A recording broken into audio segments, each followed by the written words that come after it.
welcome to Project 7, where we'll be learning about parabolas. So the first thing we're going to do with parabolas is learn how to find their vertex. A parabola, if you're not aware, is a graph of a quadratic function, and it has a U shape. Frequently, we see a parabola given in what's called standard form, which is y equals ax squared plus bx plus c. In order to find the vertex, you need to find the axis of symmetry, which can be given using this formula, x equals negative b over 2a. Now the axis of symmetry is a vertical line that goes down the center of the parabola. If you know the x-coordinate of the axis of symmetry, then you know the x-coordinate of the vertex. And to find the y-coordinate, all you need to do is plug it back into the equation that is most likely written in standard form. Now you learned all about parabolas in Algebra 2, but in this class we're going to be doing a little bit of a deeper dive. Namely, we're going to talk about the focus of a parabola. So something you might not know about a parabola is it has a few special characteristics. There is a point called the focus of the parabola and a line called the directrix of the parabola. And in the formal mathematical definition of a parabola, these two things are really important. The definition of a parabola is that every point on the parabola is equidistant, so equal distances away from both the focus and the directrix. So if you were to actually go find any point and measure the distance between that point and the directrix and that point and the focus, it would be the same every time. That might not sound that interesting to you, but the focus does have some special meaning and applications which we're going to learn throughout this project. A couple of things to know about the focus. One is that it always lies on the axis of symmetry. So when you find the axis of symmetry through a parabola, not only do you find out the x-coordinate of the vertex, but you also find out the x-coordinate of the focus. The next thing to know about the focus is that the distance from the focus to the vertex will always be 1 over 4a. Now that a comes from our standard form, y equals ax squared plus bx plus c. You'll see in our first example how we can use this information to help us find the exact location of the focus. So here's our first example, and we're asked to find the vertex and the focus of this equation. Notice there is no b or c term here, which is going to be common for a lot of the problems we do. So let's start by finding the vertex. Remember, the vertex formula is opposite of b over 2a. Since there is no b, b would be 0, and a is 20 over 3. But 0 divided by anything is just 0, so our x-coordinate is going to be 0. And now the y-coordinate of the vertex would be found by taking this 0 and plugging it into the equation for x. But really this just becomes 0 too. So our vertex will be at 0, 0. We're actually going to have a lot of problems that have a vertex of 0, 0 because in real world problems you often center your parabola. Now, relying on some Algebra 2 knowledge, we know that the vertex is at 0, 0, and this is a positive leading coefficient, which means this graph's going to go upward. Now the directrix that I talked about, which we're not really going to have to know that well, but the directrix is always on the outside of the parabola and the focus is on the inside of the parabola.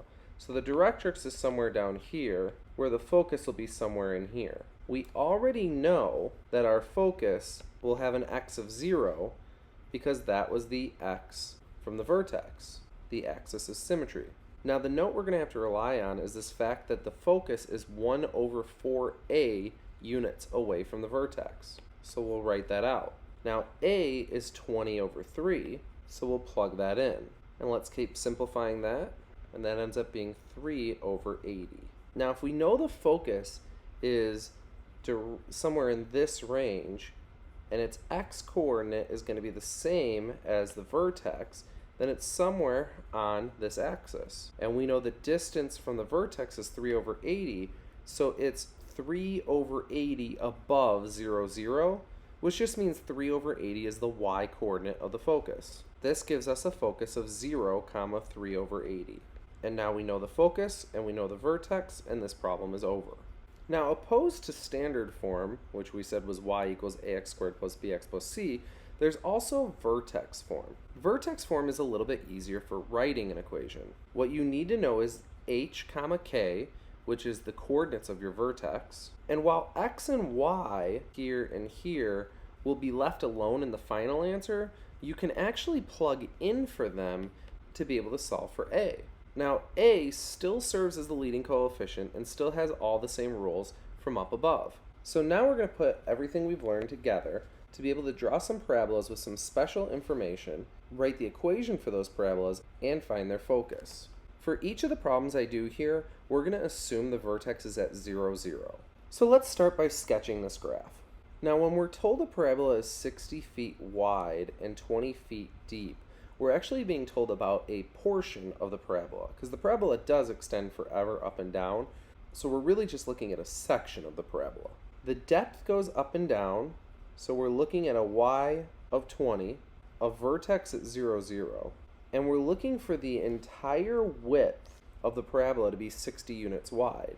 Well, that means that each half, symmetric to the y-axis, is going to be 30 feet wide.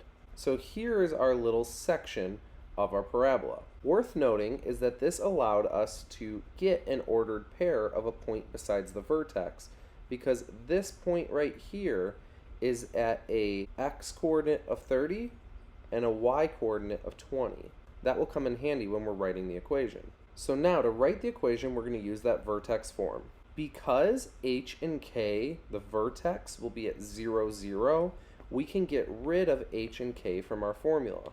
That makes things a little bit easier. And now we're going to need to solve for a. This is basically the formula we're going to use, but we want to plug a number in for a. We don't want to just say a. We need to solve for the leading coefficient. So what we're going to do is we're going to plug this point into this equation and solve for a. So now we can see that this is 20 equals a times 30 squared, or 20 equals 900a. Then we can divide both sides by 900, and if we leave it as a fraction, we'll get a equals 2 over 90, or 1 over 45. And now by plugging this a back into the equation we started with here, we finally get our equation for this graph, which will be y equals 1 over 45x squared, which we'll copy over here. Now that we have that equation, we should be able to find the focus. Remember, our vertex is at 0, 0, so our focus is somewhere on this y-axis. Remember, we used the formula 1 over 4a to find the focus. Well, our a, now that we know the equation, is 1 over 45. So now plugging that in, we have 1 over 4 times 1 over 45, or 1 over 4 divided by 45, which if you use fraction rules, you can flip to give us an answer of 45 over 4. So the focus will be at 0, comma, 45 over 4. Because remember, the focus is a point that is directly above our vertex, and our vertex was 0, 0, and our distance to that point was 45 over 4, so our focus is just at 0, comma, 45 over 4.